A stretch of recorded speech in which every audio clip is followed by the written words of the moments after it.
Dans la province du Haut-Katanga, à Lubumbashi, le groupe Mining Engineering Service, MES, lui-même, membre du groupe Somika, se distingue dans le secteur de l'industrie. Le mardi 14 juin 2022, le ministre de l'Industrie, Julien Paluku Kaongia, qui s'est fait accompagner de plusieurs personnalités, notamment le directeur général intérimaire du Fonds de promotion de l'industrie, FPI, Jean-Claude Kalenga, a procédé à l'inauguration de l'usine de production Congo Piping, qui est spécialisée dans la fabrication de la tuyauterie industrielle et domestique sur base du polyéthylène. Cette usine aura une capacité de production de 50 000 tonnes par an. Les tuyaux en polyéthylène de haute densité H2PE sont parmi les principaux moyens de transport de fluides, notamment de l'eau, des produits chimiques et de gaz. L'un des avantages de l'utilisation de ces tuyaux en H2PE est qu'ils sont non corrosifs et 6 à 8 fois plus légers que le tuyau classique fait en fonte et en fer galvanisé. Congo Piping a aussi sollicité du FPI un accompagnement financier pour le renforcement des capacités de sa production. Le dossier est en cours d'analyse pour un éventuel financement. Le groupe MES, qui tient à se distinguer dans le développement de projets industriels dans la province du Haut-Katanga, innove davantage avec la création d'une nouvelle usine. Il s'agit de Congo Cable et Transformers. Cette dernière va mettre à la disposition des consommateurs des câbles électriques en aluminium et en cuivre, des barres de suspension en cuivre, des poteaux électriques et des transformateurs. On parle, bien entendu, d'une fabrication locale et non d'une importation. Le ministre de l'Industrie a procédé à la pose de la première pierre de cette usine dont la mise en service est également prévue avant fin 2022.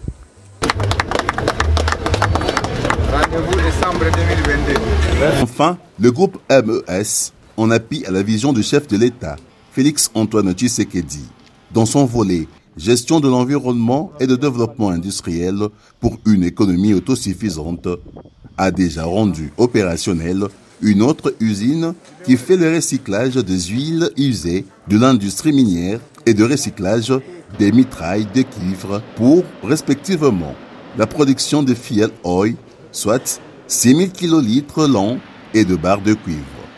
Cette branche du groupe MES, qui a reçu un accompagnement financier du FPI pour son parachèvement, a aussi été visitée par la délégation venue de Kinshasa.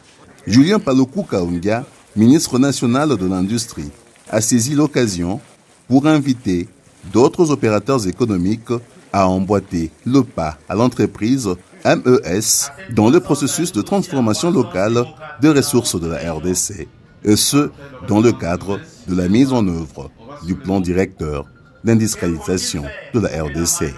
Nous avons été heureux de recevoir cette panoplie de projets, y compris celui de la fabrication des PVC, des tuyaux à haute densité, parce que quand vous voyez que ce soit le secteur minier ou même de l'eau, le pays ne peut pas faire des addictions d'eau potable si il n'a pas une capacité intérieure de production de ses propres tuyaux.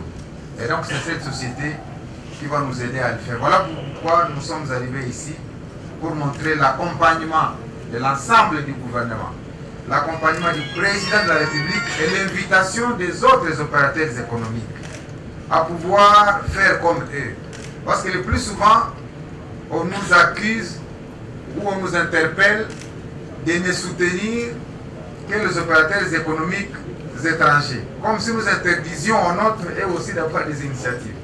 Je voudrais inviter les nôtres à avoir des initiatives. Le fonds de promotion de l'industrie est créé pour tout opérateur économique, sans couleur, qu'il soit national ou non national.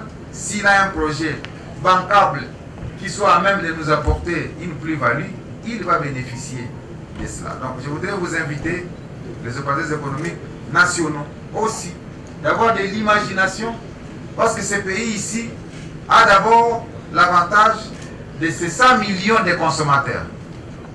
Donc on doit avoir une vision là, pour permettre que même au-delà de son existence, au-delà de soi, qu'on permette aux générations qui viendront de comprendre qu'à un moment de l'histoire, il y a eu des gens qui ont pensé à leur avenir.